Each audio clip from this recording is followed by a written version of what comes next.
ಮಂಡ್ಯದಲ್ಲಿ ಮತ್ತೊಬ್ಬ ಭಿಕ್ಷುಕಿ ಬಳಿ ಲಕ್ಷಾಂತರ ರೂಪಾಯಿ ಹಣ ಪತ್ತೆ.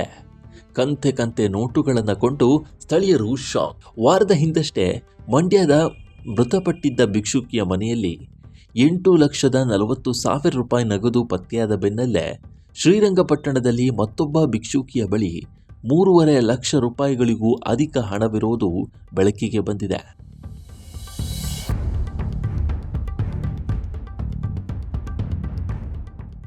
ಅನಾರೋಗ್ಯದಿಂದ ಬಳಲ್ತಾ ಇದ್ದ ಭಿಕ್ಷುಕಿ ಸಾವಿತ್ರಮ್ಮ ವಾಸಿಸ್ತಾ ಇದ್ದ ಮನೆಯನ್ನ ಸ್ಥಳೀಯರು ಪರಿಶೀಲಿಸಲಾಗಿ ಆಕೆಯ ಮನೆಯಲ್ಲೂ ಕಂತೆ ಕಂತೆ ನೋಟುಗಳು, ಚಿಲ್ಲರೆ ನಾಣ್ಯಗಳು ದೊರೆತಿವೆ.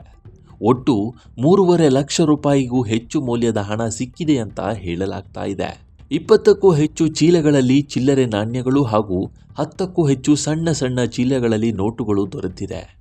ಮೈಸೂರು ಚಾರಿಟೇಬಲ್ ಟ್ರಸ್ಟ್ನ 15ಕ್ಕೂ ಹೆಚ್ಚು ಮಂದಿ ಸ್ವಯಂ ಸೇವಕರು ಹಣ ಎಣಿಕೆ ಕಾರ್ಯ ನಡೆಸಿದ್ದಾರೆ.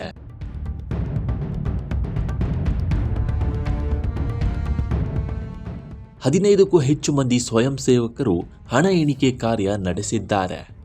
ಈ ಸಂದರ್ಭದಲ್ಲಿ 20ಕ್ಕೂ ಹೆಚ್ಚು ಚೀಲಗಳಲ್ಲಿ ಅಕ್ಕಿ, 2 ಟ್ರ್ಯಾಕ್ಟರ್ಗಳಷ್ಟು ಬಟ್ಟೆಗಳು ಹಾಗೂ ಸಣ್ಣ ಪುಟ್ಟ ವಸ್ತುಗಳು ಪತ್ತೆಯಾಗಿವೆ ಅಂತ ಹೇಳಲಾಗ್ತಿದೆ.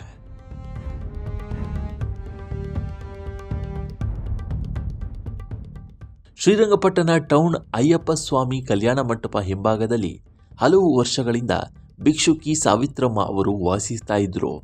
ಕಳೆದ 2 ದಿನಗಳಿಂದ ಅನಾರೋಗ್ಯವಂತರಾಗಿ ಕಂಡುಬಂದ ಕಾರಣ ಮೈಸೂರು ಚಾರಿಟೇಬಲ್ ಟ್ರಸ್ಟ್ನ ಸ್ವಯಂ ಸೇವಕರ ತಂಡ 15ಕ್ಕೂ ಹೆಚ್ಚು ಮಂದಿ ಸ್ಥಳಕ್ಕೆ ಆಗಮಿಸಿ ಆಕೆಯ ಮನೆಯನ್ನು ಪರಿಶೀಲನೆ ಮಾಡಿದ್ದಾರೆ. ಆ ಸಂದರ್ಭದಲ್ಲಿ ನೋಟುಗಳು, ಚಿಲ್ಲರೆ ನಾಣ್ಯಗಳು, ಅಕ್ಕಿ ಹಾಗೂ ಹಳೆಯ ಬಟ್ಟೆಗಳು ಪತ್ತೆಯಾಗಿವೆ.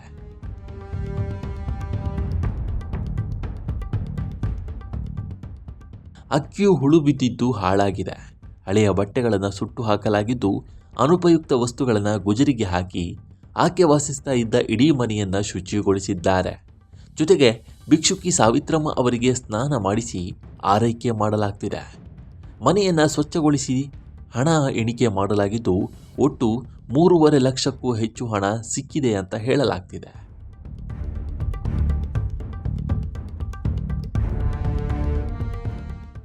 ನಮ್ಮ ಮನೆಯ ಹಿಂಭಾಗ ಸಾವಿತ್ರಮ್ಮ ಎಂಬ ಭಿಕ್ಷುಕಿ ಸುಮಾರು ವರ್ಷಗಳಿಂದ ರಾತ್ರಿ ವೇಳೆ ಮಲಗಿಕೊಳ್ತಾ ಇದ್ರು.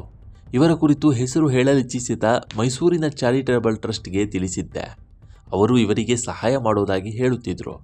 2 ದಿನಗಳಿಂದ ಸಾವಿತ್ರಮ್ಮ ಸ್ವಲ್ಪ ಅನಾರೋಗ್ಯದಿಂದ ಕಂಡು ಬಂದಿದ್ದು, ವಿಷಯ ತಿಳಿದ ತಕ್ಷಣ ಸ್ವಯಂ ಸೇವಕ ತಂಡವು ಶ್ರೀರಂಗಪಟ್ಟಣಕ್ಕೆ ಆಗಮಿಸಿ ಭಿಕ್ಷುಕಿಗೆ ಸ್ನಾನ ಮಾಡಿಸಿ ಆಕೆ ವಾಸಿಸ್ತಾ ಇದ್ದ ಮನೆಯನ್ನು ಶುಚಿಗೊಳಿಸಿದ್ದಾರೆ ಅಂತ ವೇದಬ್ರಹ್ಮ ಡಾಕ್ಟರ್ ಭಾನುಪ್ರಕಾಶ ಶರ್ಮಾ ಅವರು ತಿಳಿಸಿದ್ದಾರೆ.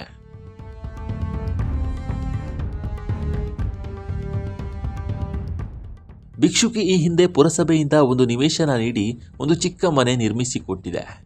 ಹಕ್ಕುಪತ್ರ ಕೊಟ್ಟಿದ್ದಾರೋ ಇಲ್ಲವೋ ಗೊತ್ತಿಲ್ಲ. ಆದರೆ ಆಕೆ ಇರುವ ಮನೆಗೆ ಟೈಲ್ಸ್ ಹಾಕಿ ಬಣ್ಣ ಬಳಿದು ಆಕೆ ಬದುಕಿರುವವರೆಗೂ ಸುರಕ್ಷಿತವಾಗಿರುವಂತೆ ನೋಡಿಕೊಳ್ಳಲಾಗುತ್ತೆ ಅಂತ ಹೇಳಿದ್ದಾರೆ.